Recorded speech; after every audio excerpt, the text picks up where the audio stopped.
Esse vídeo aqui é para você parar de acompanhar tantas notícias e começar a viver a sua vida.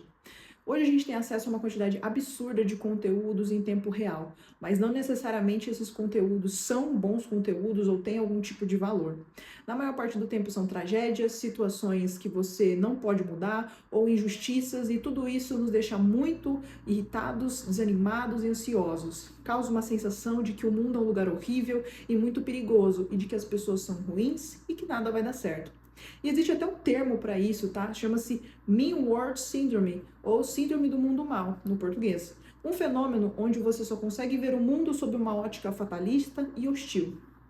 Isso, é claro, talvez seja apenas coisa da sua cabeça, que consumiu tanto conteúdo negativo que não consegue mais enxergar a realidade. Olá, meu nome é Letícia Souza, seja bem-vindo ao Projeto Luminis. Se inscreva nesse canal e já deixa seu like aqui nesse vídeo. Eu sei que isso parece um pouco egoísta o que eu tô falando aqui nesse vídeo hoje, tá? Como se eu falasse para você virar uma pessoa ignorante do nada e ligasse apenas para os seus problemas. Mas calma que não é bem assim.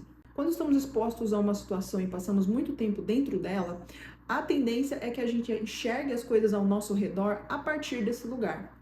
Por exemplo, se você mora em uma cidade pequena e assiste jornais que mostram a cidade de São Paulo, os assaltos, a violência, as dificuldades, se é só isso que você tem acesso, você tem a tendência de achar que o que acontece na cidade de São Paulo é apenas isso, quando na verdade não é.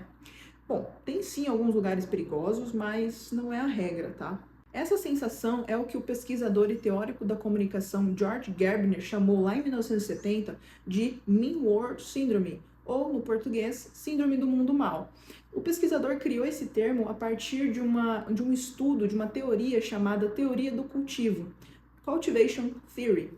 Ele estudava os efeitos da televisão na percepção das pessoas. A ideia central era de que quanto mais alguém assistia TV, especialmente programas violentos, mais acreditava que o mundo ao seu redor era perigoso e hostil. Ou seja, a mídia não só tem o papel de entreter e informar, mas também cultiva uma visão de mundo do seu público. O raciocínio do Gerbner era o seguinte: a televisão, como um meio de comunicação de massa dominante naquela época, repetia padrões de violência e tragédia. E essa repetição criava uma sensação desproporcional de perigo. O espectador achava que a chance de sofrer um assalto ou algum tipo de crime era muito maior do que os dados indicavam. Agora pensa comigo, se lá nos anos 70 isso já gerava pânico, imagina atualmente com as redes sociais, notificações em tempo real e ciclos de notícias 24 horas. O efeito é intensificado, porque hoje a gente não tem apenas a TV em casa para assistir à noite, né? Não temos apenas o Jornal Nacional. Nós temos os celulares que vibram a cada minuto, carregando desastres, guerras, crises políticas, crimes, tudo ao mesmo tempo. Assim, o Mean World Syndrome pode ser visto como um efeito colateral do doom scrolling, né? Que é aquele rolar eterno do feed que não acaba nunca e você fica ali consumindo um monte de coisas, e da infodemia, o excesso de informações contemporâneo. Quando eu me mudei para São Paulo, nos primeiros anos, a minha família tinha uma preocupação exacerbada com a minha segurança. E todo mundo ficava assistindo aqueles jornais sensacionalistas, onde tem cenas de violência muito gráfica. Muitos desses crimes, é claro, aconteciam onde? Em São Paulo. Isso levou a minha família a me mandar inúmeras mensagens, inocentemente, é claro, me perguntando: onde você tá? Tá acontecendo tal coisa em tal lugar, sai daí, vai embora. Mesmo eu morando a quilômetros de distância desses locais. Com o tempo, é claro, não julgo eles começaram a entender que São Paulo é muito grande e que eu moro em um local relativamente seguro e tenho medidas de segurança, né, para que nada aconteça comigo. Mas isso não deixou de proporcionar uma sensação de ansiedade, de pânico, de medo. A minha família achava que o pior sempre poderia acontecer comigo, baseado no que eles assistiam pela televisão. E aos poucos, no entanto, eles se acostumaram que eu já vivia em São Paulo há um tempo e que eu tinha acesso a lugares mais tranquilos e que não era tudo isso que eles viam na TV. A mesma coisa aconteceu durante a pandemia, né? Vocês se lembram disso, né?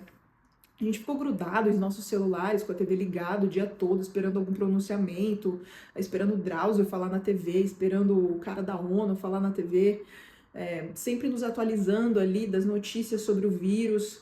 Nessa época, eu morava com um amigo querido e ele passou grande parte do tempo consumindo todos esses conteúdos. Eu trabalhava num restaurante, então eu tinha que sair de casa, mas ele não precisava, ele fazia home office. Então a minha percepção da pandemia, ela foi diferente em relação à do meu amigo. Se eu dava um espirro dentro de casa, ele já ficava todo receoso de que eu teria contraído o vírus. E eu não tiro a razão dele, é claro, mas eu percebi que ele ficou um pouco obcecado em ler notícias. Com o tempo, nós conversamos sobre isso, eu falei para ele que estava um pouco a mais ali o consumo dele, e ele entendeu e deu uns passos ali para trás. Hoje a gente está tão exposto a esse tipo de material o tempo inteiro que é muito difícil você se desvencilhar disso. As notícias chegam mesmo você não procurando por elas, mas existem algumas formas de minimizar esses efeitos, tá? E o primeiro deles, que eu deixo aqui para você, é acompanhar menos notícias. Deixa de seguir todos esses jornais que você acompanha, acompanhe apenas um ou dois, porque aí você vai ter menos informação chegando para você. A segunda dica que eu dou é você ler jornal apenas uma vez no dia, no máximo. Isso será o suficiente para você estar a par do que está acontecendo no mundo, sem ter ali um excesso de informações e de tragédias chegando até você.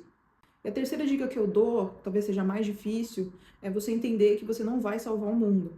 Eu sei que é triste você olhar lá para fora e ver o que está acontecendo. O conflito de Israel com a Palestina, a guerra na Ucrânia, as sanções do Trump, a política absurda do Brasil que muda a todos os dias, mas você não vai mudar o mundo. Infelizmente não vai. E quanto mais cedo você entender isso, talvez você sofra menos. O que eu recomendo para você aqui hoje é que você viva a sua vida da melhor maneira possível, colaborando para o bem-estar das pessoas ao seu redor, da sua comunidade, sendo um bom amigo, uma boa amiga, um bom filho, uma boa filha, sendo uma boa pessoa no geral. A gente menospreza muito o quanto ser uma boa pessoa dá impacto na vida do outro. O mundo é sim um lugar hostil e violento, mas não é apenas isso. Existe muita vida lá fora esperando para você vivê-la, né?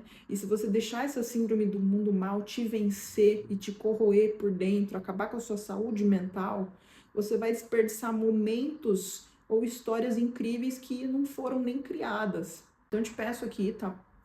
Tô te falando aqui sinceramente, de amiga para amigo ou amiga. Pare de ler todas essas notícias e vai lá fora, sai um pouco do celular. É um pouco contra-intuitivo, porque talvez você esteja me vendo pelo celular, mas depois que você terminar esse vídeo, sai um pouco do celular. Vai lá fora e vai viver um pouco a sua vida. Bom, agora no final do vídeo eu queria perguntar para vocês aí, né, se você precisa reduzir o seu tempo de consumo dessas notícias todas, né, se você se encontra imerso nesse consumo exacerbado de notícias e como isso vem afetando a sua saúde. Vamos conversar aqui nos comentários. Até o próximo vídeo. Tchau, tchau.